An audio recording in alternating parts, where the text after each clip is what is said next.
Welcome to the Paul Adefarasin podcast, our interactive 15-minute review of this week's message.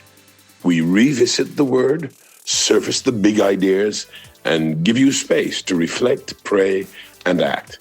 If you'd like the full message, though, you can watch it on YouTube or listen on Spotify after this episode. My name is Paul Adefarasin. I want you to try a thought experiment with me for a second. It's a bit radical, but just stay with me. Imagine you could completely erase your reputation. Oh, wow. Yeah, like everything people think they know about you, every label you've been given since you were a kid.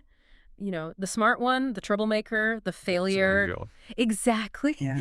Imagine you could just wipe that slate completely clean, delete the browser history of your life, essentially, and walk away with a totally new name and a destiny that you actually chose. Would you do it? That is a really heavy question to open with. I know, right? It is tempting, though. What you're talking about is essentially the concept of reputation engineering, the idea that we aren't just stuck with who we've been, but we can actively wrestle for who we are supposed to be. Yes, exactly. And that is the exact vibe we are writing today. We're doing a deep dive into a really fascinating source that tackles this head on. It's a sermon that was delivered recently on February 22, 2026 at a place called House on the Rock in Lagos, Nigeria. The speaker is Pastor Paul Adefarasin. And what's so fascinating about this specific address is the bait and switch he pulls. Yeah, the title is Deceiving. Right. The official theme is the power of small beginnings, which sounds, very gentle, very nurturing, like a nice motivational talk. Like planting a little seed and watching it grow. Exactly. But the speaker almost immediately pivots. He takes us into this massive, sweeping discussion about radical identity transformation, the history of church movements, and even a very specific prophecy about the immediate future. Yeah, for a talk about small beginnings, he really doesn't stay small for long. I mean, he talks about Airbus A380s, classic cars, wrestling matches in the mud, and global geopolitical awakenings. There's a lot of ground to cover. It really is. But the central thread that ties all this together seems to be this idea he calls internal governance. And our mission today is to unpack his argument that true influence, what he calls the kingdom, starts quietly, like yeast in dough. And how that requires merging intellect with intuition. Or, as he puts it, the word and the spirit. Right. And just to be clear up front for you listening, we are unpacking the theology and the claims made by the speaker in the source material. We're laying out his concepts so we can explore the mechanics of this identity shift he's talking about. Wait, we're acting as your guides through his framework. So let's jump right in. The speaker starts with one of the most famous characters in ancient texts, but he profiles him in a way I hadn't really considered before. He introduces us to what we could call the Jacob paradox. Now, I know Jacob is a huge figure historically, but the speaker really leans into his bad boy reputation. To really understand the speaker's point here, you have to understand the ancient context of names. Yeah. In the ancient Near East, a name wasn't just a label. It wasn't just a sound you responded to. Like, hey, Bob? Exactly. It wasn't just an identifier. It was a prophecy. It was a character definition. And the name Jacob, that is not a flattering handle to be carrying around. No, the speaker is pretty blunt about it. He breaks down the Hebrew origin. He says Jacob literally means supplanter, trickster, or swindler. Even schemer. It implies someone who actively trips you up to get ahead. And the source points out that this reputation was set from the moment he was born, literally. Apparently, Jacob came out of the womb holding his twin brother Esau's heel. Trying to pull him back so he could be first. Right. He was a fighter and a tricker from day one. And that really became his reality. I mean, he swindled his brother out of his birthright for a bowl of soup, which, by the way, is just a terrible trade. A completely terrible trade. And later, he tricked his blind father to get the blessing that was meant for the firstborn. He was a man who got ahead by manipulating the system. But, and here's the key insight from the source, the speaker argues that God actually liked something about this. Wait, hold on. God liked the swindling. Because that seems pretty counter-theological. Usually the assumption is that God wants nice, polite rule followers. Well, not the swindling itself, but the tenacity behind it. The engine underneath the swindling, if you will. Yeah, I see. The speaker describes Jacob as strong and stubborn. He argues that God doesn't want to destroy that raw strength. He wants to redirect it. The argument is essentially God saying, I like this stubbornness. I just need to turn it toward my original intent. That's a really cool perspective. So it's not about becoming a weak or passive person. It's about using that exact same stubborn energy for something productive. Precisely. It's like if you have a high-energy dog that's destroying your living room couch, you don't want a dead dog. You want a dog that herds sheep. Right. You just need to give it a job. Energy isn't the problem. Direction is. And that leads us right to the major turning point of this whole message, the wrestling match at Peniel. Yes. This is a famous story, but the details the speaker pulls out are wild. Jacob is completely alone. It's the middle of the night, and he ends up wrestling with a man who the speaker identifies as a theophany. Which is just the theological term for a visible manifestation of God. Yeah. So God taking human form for this specific encounter. Okay, got it. And the speaker really emphasizes the mechanics of this fight. He says it wasn't a boxing match. It was grappling. It was holding on. Like MMA. Yeah, exactly. And he makes a really surprising claim here. He says that under the rules of wrestling, God, quote unquote, could not beat Jacob. That part stopped me in my tracks, too. It sounds borderline blasphemous until you unpack his logic. Oh, I explain that. The idea is that Jacob was so incredibly tenacious, so unwilling to let go, that the match essentially became a stalemate. Jacob was winning simply by refusing to lose. He was putting God in a hold that God couldn't break without violating the rules of the engagement. Because God had voluntarily limited himself to the form of a man for that fight. Exactly. It's a pure battle of wills. Jacob is literally wrestling with his destiny. But then the environment changes. The night starts to fade. And the speaker points out that daybreak was coming. And daybreak is a problem here. It is a crucial metaphor in his argument. He says, the day implies a deadline. A deadline. Yes. And this is a profound point for anyone listening who feels stuck between seasons in their life. You cannot enter the new season, the new day, as the old version of yourself. Wow. The sun cannot rise on Jacob the trickster. It has to rise on something new. So God has to end the match before the sun comes up. And he does it in a pretty brutal way. He touches the hollow of Jacob's thigh and just dislocates it. Pop. Right out of the socket. Yeah, it becomes a permanent injury, a limp. But the speaker argues this limp is actually crucial. It's the physical sign that you've wrestled with God. It's the proof of the encounter. And here's the real kicker. Even with a dislocated hip, which has to be agonizing, Jacob still won't let go. He's just hanging on by sheer will at this point. He says, I will not let you go unless you bless me. And the blessing he gets isn't money. It isn't a new camel or a promotion. It's a question.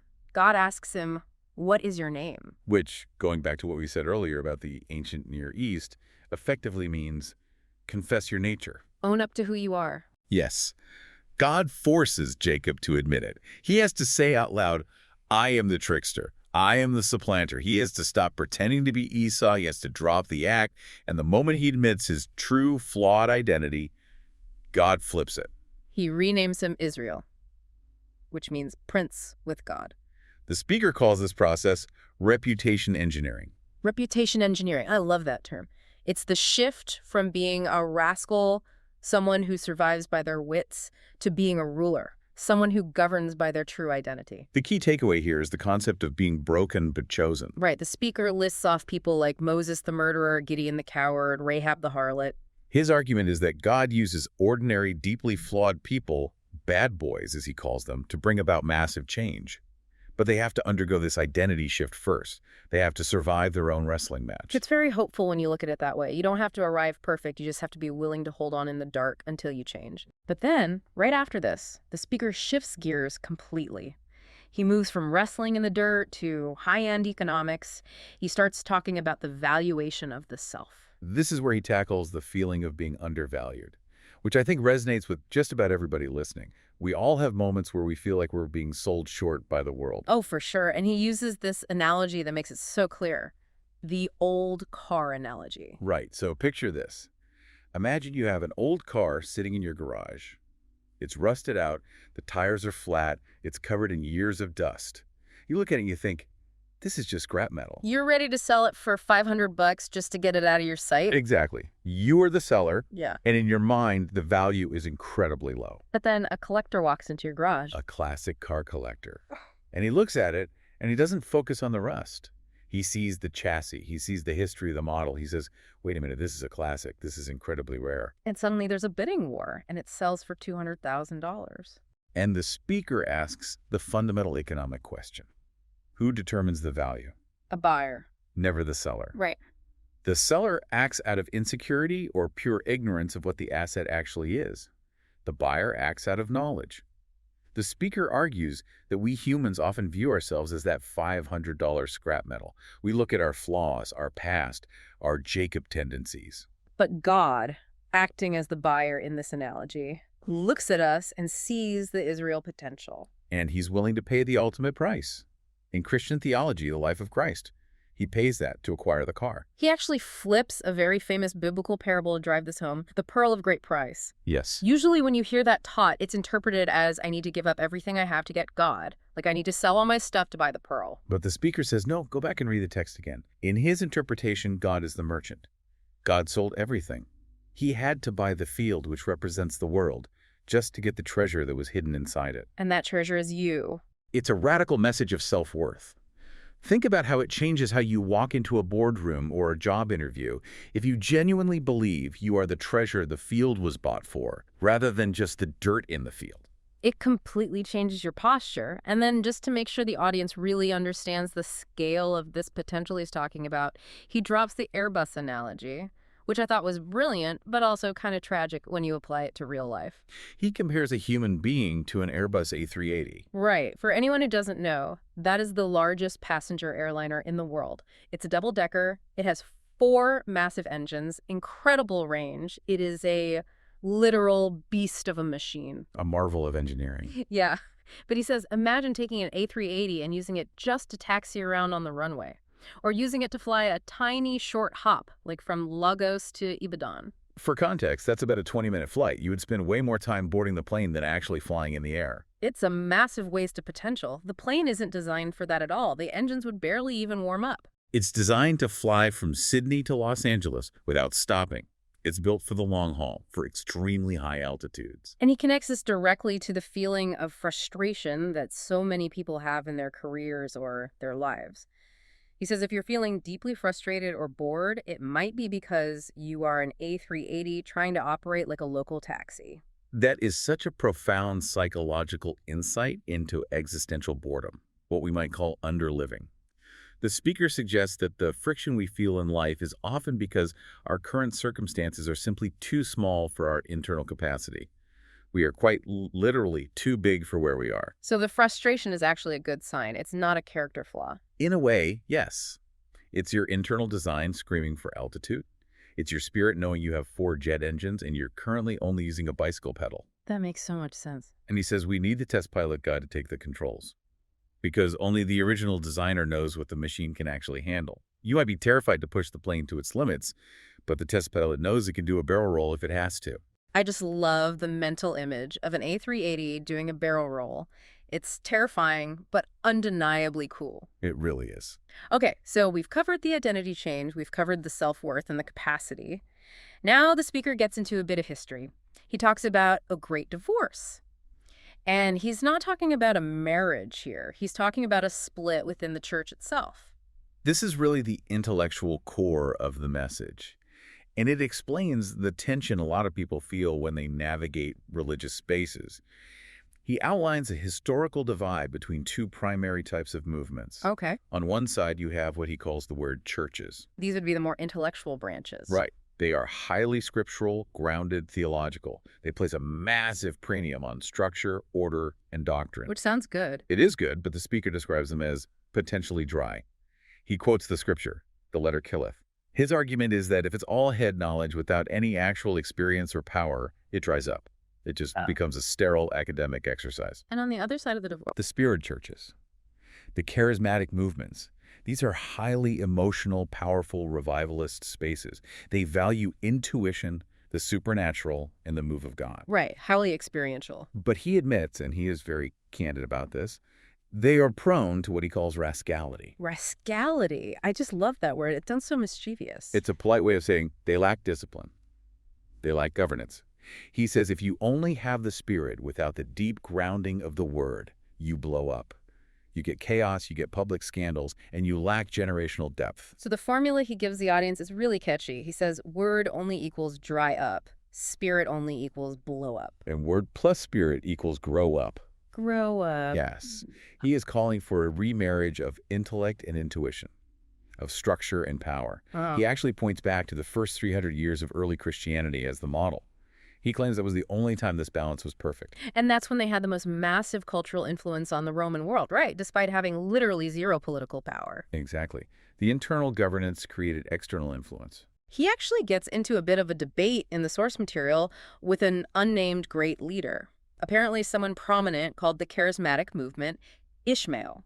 This is a bit of a deep cut theologically, but it's vital to his argument.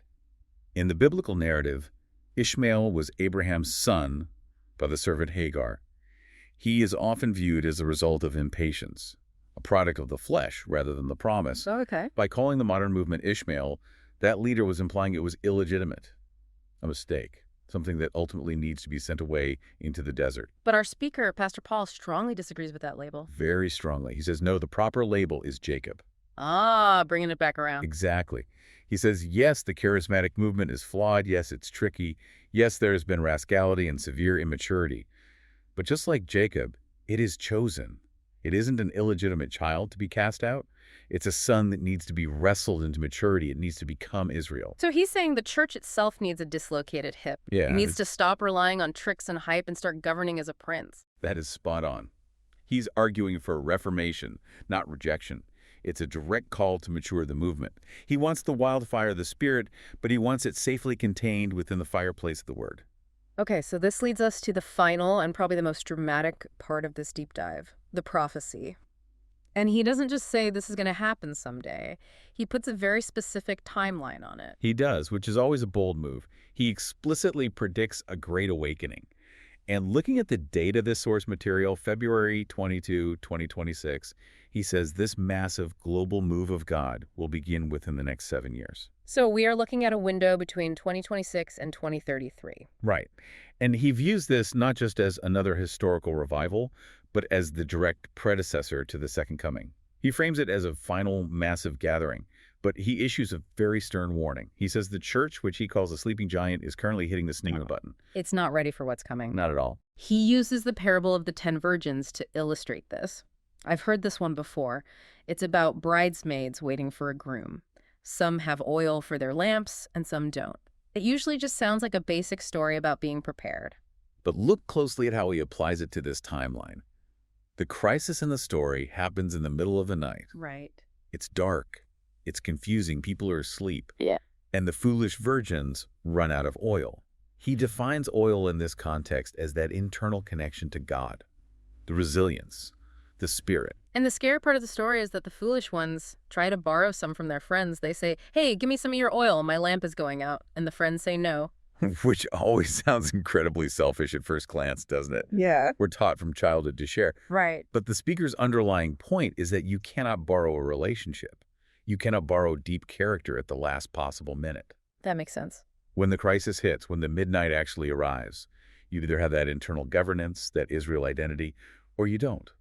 You simply can't fake it when the pressure is on. That brings it perfectly back to the core theme, internal governance. He says you cannot govern outwardly until you are governed inwardly. Precisely. If you are still operating, as Jacob's still manipulating, still scrapping for survival, still trying to taxi your massive A380 down a dirt road, you aren't ready for the Great Awakening. You aren't ready for the midnight crisis. You have to go to Peniel. You have to wrestle. You have to get the name changed. It's a massive call to maturity. He's essentially telling the listener, stop playing games. Stop being a rascal. Grow up. Grow up is the exact phrase he lands on. Word plus spirit equals grow up. It's about fundamentally becoming the kind of person who can handle the sheer weight of the destiny that's coming. So as we wrap up this deep dive, we've gone from an ancient wrestling match in the dirt to a global prophecy about the end of the age. It's a huge, sweeping arc. But if we distill it down, what is the core message for you listening right now, regardless of where you think we are on that prophetic timeline? I think it's the necessary transition from survival to governance. Think about it.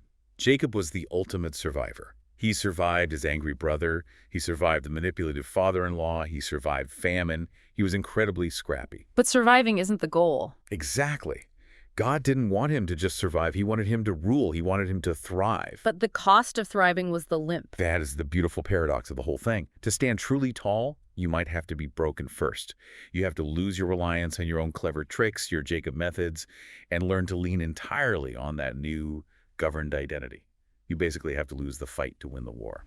It's so interesting. The speaker makes a point to mention that Jacob walked with a limp after he was healed. The limp wasn't the sickness. The limp was actually the proof of the cure. That is a brilliant way to phrase it. It was his credential.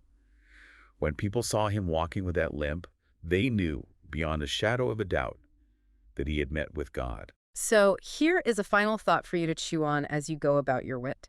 We all have scars. We all have things that didn't go the way we meticulously planned. We all have dislocations where life just knocked us totally off balance. We certainly do. But what if that limp isn't a sign that you're broken? What if it's the physical proof that you fought, that you wrestled, and that you survived the dark night? What if your limp is actually your credential for your next level of influence? A profoundly powerful question. Sometimes the very thing we spend all our energy trying to hide is actually the sign that we've been chosen. Definitely something to think about. Thanks for joining us on this deep dive into the wrestle, the limp, and the awakening. We'll see you next time. Thank you for listening. To go deeper, watch the full message on YouTube or listen to the full-length sermon on Spotify. Follow the podcast, and please share it with someone who needs it and leave your response in the Q&A. Kindly keep your heart on fire, your eyes on Jesus, knowing you are the exception. Grace and peace. We love you deeply.